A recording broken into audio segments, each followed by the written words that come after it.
but it's not about the bottom. It's about how you got up. Mm-hmm. It's how you climb. And my greatest strength is I am the most self-reflective person on earth. Yep.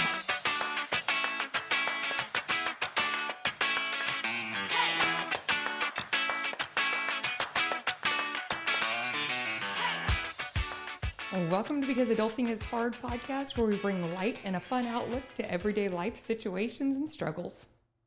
Awesome. All right, what are we talking about today? First try. That was awesome. Reading out loud, that's a thing. Yeah, it is. It's a thing. It is. Okay, so what are we talking about today? Oh, we're talking about entrepreneurship. We're talking about owning your own business, what that looks like, and kind of, I don't know. Yeah, so let's start with what made you decide that was the right route? Because I think a lot of people have this dream, yeah, it'd be great to run my own business, and then wow. Right. So I come to the table as a workaholic. So that is part of what drove me into owning my own business. But the reality is no, I do not work well for others. I do not like to be told what to do. It's a thing. So that was definitely your best motivator, right? For sure. Stop working for other people. To stop working for other people and believing in my own self and my own ideas. Mm-hmm. And I mean, quite frankly, doing hard things and just saying, okay, I'm going to make it work. Yeah. I'm not going to say that I had a whole lot of option. I'm not going to say I had a whole lot of option.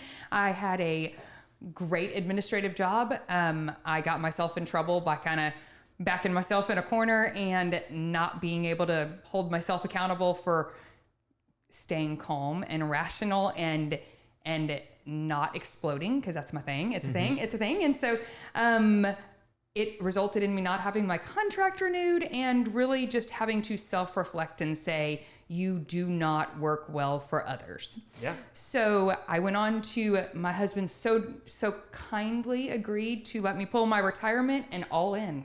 That was the option, never going back. If I did it, I was not going to renew my teaching certification. I am out of here. Yeah, that's huge though. Huge commitment from your standpoint, and I'm sure that made you feel great. 7 years later, I had no idea what a huge commitment that was going to look like. Of course, I'm 10 foot tall and bulletproof. Mm-hmm. Was honestly has been my strategy in life. It's been my coping mechanism. All in and no other option. Yeah. So entrepreneurship seemed like a really great idea. 7 years later, I know a lot of things about business, and I know a lot of things about myself.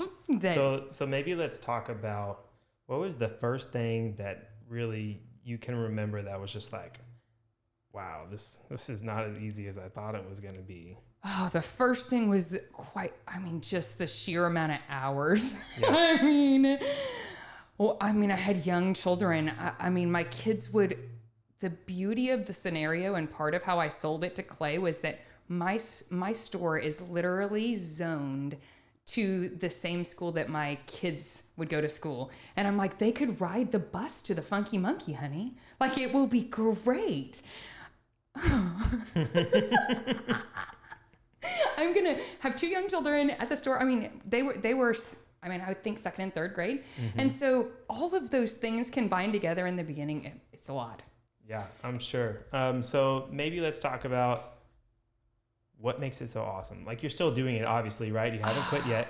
And so what makes this life so much better than what you had before? Right. I think, so we talk a lot in my staff. What I loved about teaching, especially teaching difficult children, was relational capacity. You cannot beat that out of me. It's just who I am. I find people and I like people, and their energy is, whether they're crazy, anything, it's just a thing to me. And so owning my own business, I get to do that. I get to build a team of exactly, don't get me wrong, we want to throat punch each other regularly. If you've ever been to the Funky Monkey regularly, you have probably heard our staff actually argue out loud on the floor. As unprofessional as that sounds, but my staff have ended up there in some sort of way, and we are a family, and we do not hide things well. Yeah. And I mean, to a certain extent, that's a great thing, though. It is. It's just not probably what it looks like from the outside. It is not. And my staff are the coolest set of people. That is hands down. I mean, in a day and time where I feel like I just fought to keep my business alive, quite frankly, because if I don't have my staff, I'm done, Garrett. I am not. I will go find a gig that pays like way more money, and has a whole lot less time commitment than the gig that I have right now, because I tell my staff all the time, this is the greatest job I've ever had that I get paid $0 to do, because everything revolves around business and putting it back into my business and growing it. Because that's been part of the learning experience for me, has been that I did not have any. I started with zero inventory I had to purchase, none. They brought it all to me for free. I did some social media. I'm a great saleswoman. Yeah. I sold some crap, but I'd never bought stuff to sell.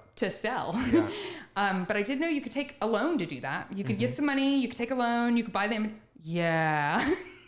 It does not work like that.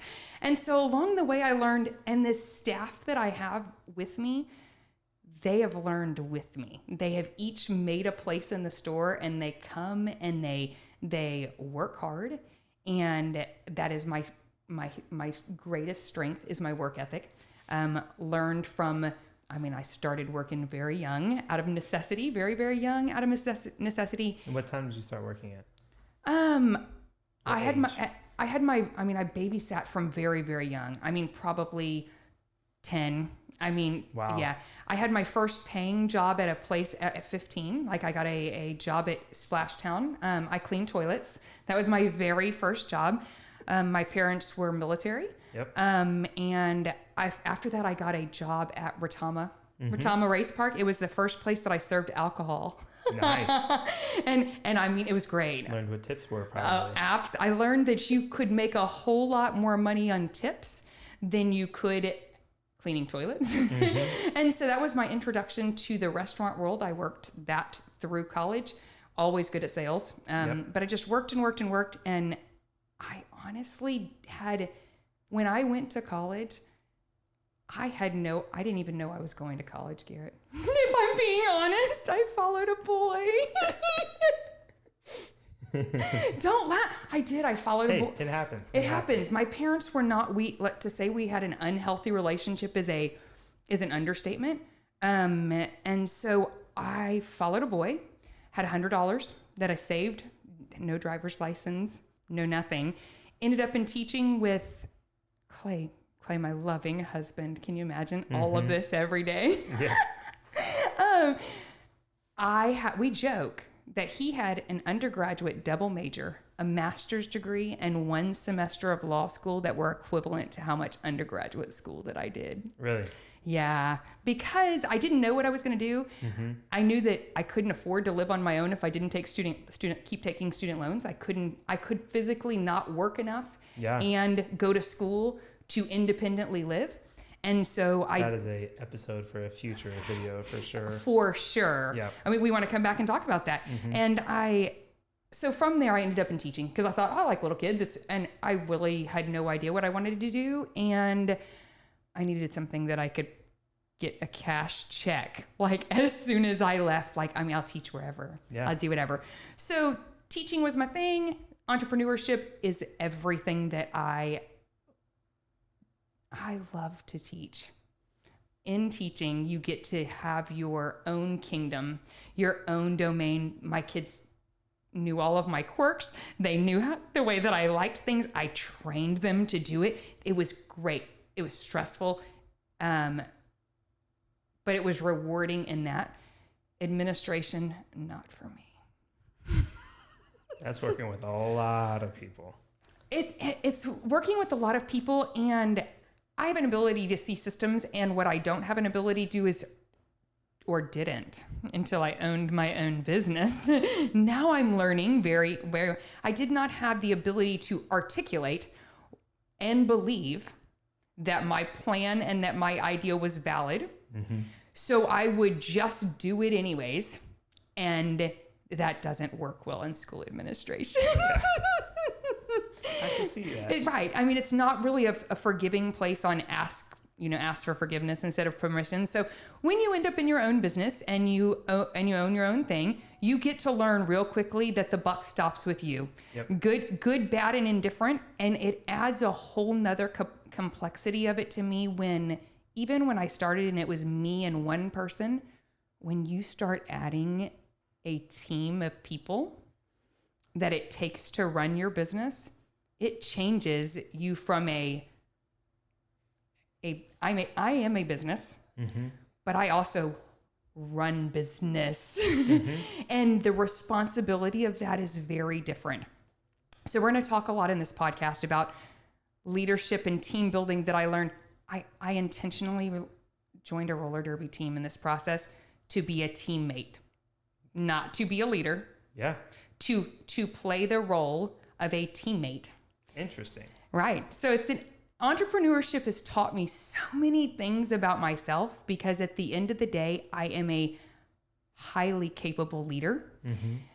But the way that you lead a team is everything to me. It's everything to me. And that's kind of how and why I'm successful in my business, is because that I am a relational capacity leader. And at the Funky Monkey, and because adulting is hard, that is what we're about. We are about meeting you where you are and learning every day, because I learn every day in front of them, rawly as it looks, all of this. And they're just the same way. Tons of great things said, from relationships to team building, to being a team player, to entrepreneurship. And learning. I mean, and some of this podcast is us learning what we're doing here. Hey, I've got a vision. You've got a vision. We're learning, and that's how I've been successful. That's how I've built now. I mean, but you got to have those little micro failures. You do. Massive failures. Yeah, I mean, to me, oh wow. But it's not about the bottom. It's about how you got up. It's how you climb. And my greatest strength is I am the most self-reflective person on earth, probably to a fault. That's to a fault. And, but learning to manage that while running successful businesses is everything. I mean, it makes me, I think that's a quality that entrepreneurs need to have, and most do.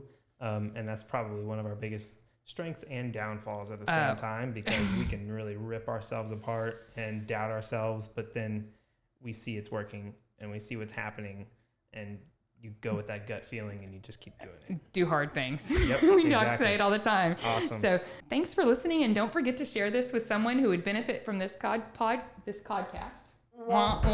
the fuck up. I swear to God, I can't. Share this podcast. Share this podcast we'll with someone. We'll see you in the next episode. Right. Ready? We're out. That's it. Just share this podcast. Live happier.